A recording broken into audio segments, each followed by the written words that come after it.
Hey guys, thanks for tuning into the channel. Today's video is a couple of reasons why I like futures trading.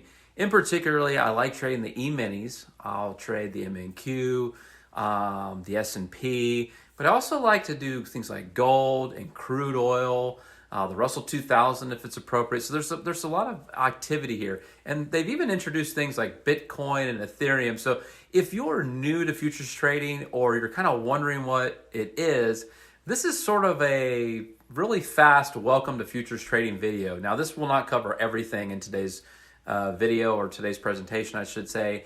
I'm not going to get involved into all the educational aspects and how to trade futures. There'll be plenty of videos for that. I just really wanted to show you the reasons why I like it, why you should do some research on your own to see if it's something that might be a good fit for you, right? You got to look at it as, as a total investment plan and say, hey, does this really meet or help me meet my objectives, right, for my long-term planning, either my portfolio, or maybe you want to be a day trader like me, and this is something you want to do for a living, right? You say, well, is this an appetite? Is there enough? Is the risk here something I'm willing to take on, right? Because it is risky. Derivatives trading, futures trading, it's a risky business, right? It's not something that you can take lightly, and you're trading on margin and leverage, as I'll go into here in the presentation. So a lot to think about. So I hope you enjoy it. It's going to be a real short little PowerPoint I put together for you guys, but I'll walk you through it right now. All right, before we get started, let's go ahead and get the risk disclaimer out of the way. I do not provide personal investment advice, and I'm not a qualified licensed investment advisor. All information found here, including any ideas, opinions, views, predictions, forecasts, commentaries, suggestions, stock picks, or anything else, is for educational purposes only. You should always conduct your own due diligence before taking on any kind of investment risk. So, what are we here to talk about? We are going to talk about why I love futures trading. Now, this is not a strategy. This is really only to demonstrate the power of futures as an instrument for trading. Now, futures contracts, like I said in the intro, they come in all shapes and sizes, so to speak. You can trade the S&P and NASDAQ futures like I do, or even gold and crude oil. If you're into Bitcoin and Ethereum, those are now tradable instruments. So there's a lot of instruments you can trade in futures, and they're really not all that dissimilar from things like Forex and options and things like that, albeit there's some really complicated strategies when you get into things like options. But the overall, I'm going to buy it for $1 and sell it for $2 rule still applies like anything else in trading. So again, just what you're going to look at here is not an investment strategy. It's just to show you the power of leverage and why I like futures contracts in particular. So let's take a look at futures versus stocks. Now, the main reason I like futures is because you can trade a lot larger volume or contract size, I should say, with less money, right? Because you're trading on margin, it allows you to control more with less. Versus a stock, if I want to buy $25,000 in stock, I've got to have $25,000 to buy that stock. And it's not the same as it is in futures, right? You usually have like 10-to-1 leverage. So you can buy $25,000 worth of futures contracts for a lot less than $25,000.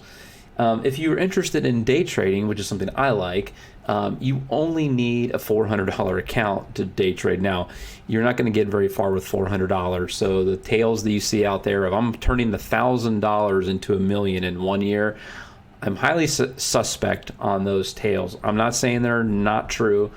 I'm just saying it was not the case with my trading account. So I'm only looking at this through my lens. So you have to take that into consideration. But if you want to day trade stocks, you need $25,000 in an account, right, to be an active day trader. And I believe they have a net worth requirement in there as well, too. Maybe it's just a $25,000. I don't trade them, so I'm not 100% certain on stocks what that is. I don't day trade them, I should say. I do invest in them. The nice thing about futures, too, is if your goal is to someday become a trader or a day trader as a living, but you currently work a 9 to 5, trading stocks can be difficult because the market is open from 9:30 to 4, basically. So that makes it a little difficult. Now, you can get in and do options and things like that. However, with futures, the market runs nearly 24 hours a day and it's 6 days a week. So you can really usually find something to trade. You just might have to adjust which instrument you choose to trade to get the best results during the time frame that you can trade in.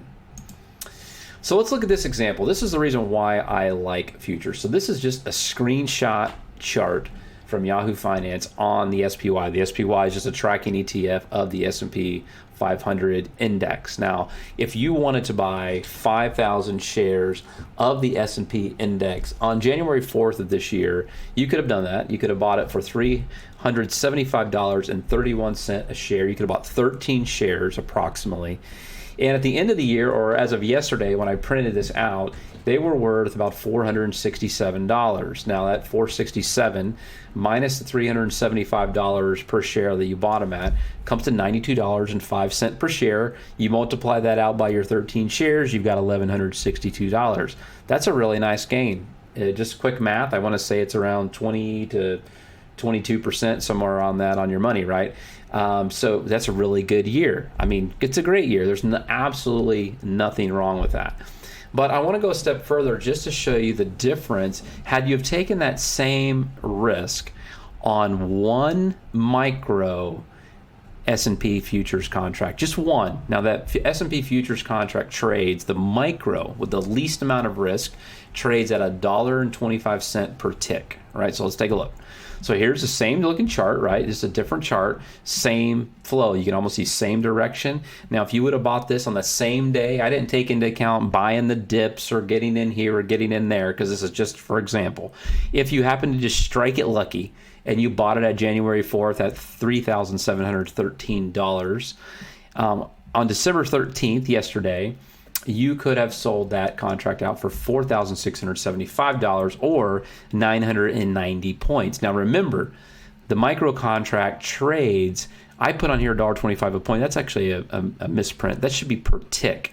Per point, that would be $5 because there's 4 ticks per point, right? So $5 per point times 990, that's a $4,900 profit or a 99% return on your $5,000 investment. So you can see the power of leverage. Now, again, this is an oversimplified example. So don't run out there and put all your money in one S&P futures contract and buy it and you'll go bankrupt, right? You need to be educated. You need to get your timing right on these trades. This is not a trade strategy. I just want to show you the difference in the two. So let's take a look a little bit further on, let's talk about risk. I didn't mean to exit out of there. Talk about risk. The main difference in the futures contract and you're just buying a stock or an ETF, right, is the risk, right? So when that futures contract dips, right, and it dips down, so you bought in here and you see this big arrow, like the big candle, the very first, like 2 days later, you get this big spike down. You would have been underwater about $500 right here. Now, if you contrast that with this chart here, even with this little same sort of stab down that we see here in the chart, you may have only been down about $100. So you're about 5 times more risky on this one oversimplified trade than you would have been, right, just buying this ETF. But if you can tolerate that risk appetite, right, now you've got something you can trade with. You can learn to trade this. You can do very well at it. So that's what I'm trying to get at. There's a lot to unpack in a short video. Again, timing. Is it realistic to hold a futures contract for 12 months? Probably not, right? But again, I just wanted to show you the example and the power that you can have with leverage. When you get it right, you get maximum return on your investment. Okay. Now, the biggest difference in these two examples, this one that you see on the screen right here, you can set it and forget it. You can buy it, walk away from it. Yeah, you'll want to check in with it periodically, make sure you're trending in the right direction. You didn't cross any, long-term moving averages or things like that would cause you to exit your trade. But by and large, you're probably not going to get hurt on something like this. You cannot walk away from a futures contract. You could get destroyed, right, on it. So that's the big difference. You have to be, if one is more of an active trader, I'm willing to take on the risk because I see a huge reward at the end, versus, you know what, risk isn't really my thing. I just want to put my money in an investment and kind of watch it grow over time. Then you're more of an ETF and stock trader, right? So those are the main differences, but that's why I love trading futures versus stock. That's really what I do for trading purposes. If I want to, buy something like Facebook or Snapchat or something like that, it's more of a long-term hold. Of course, I'll buy those stocks. But for my daily trading routine, futures is where it's at for me. So I hope this video was informative for you. I hope you got a lot out of it, and hope to see you again real soon. Thank you. Have a great day.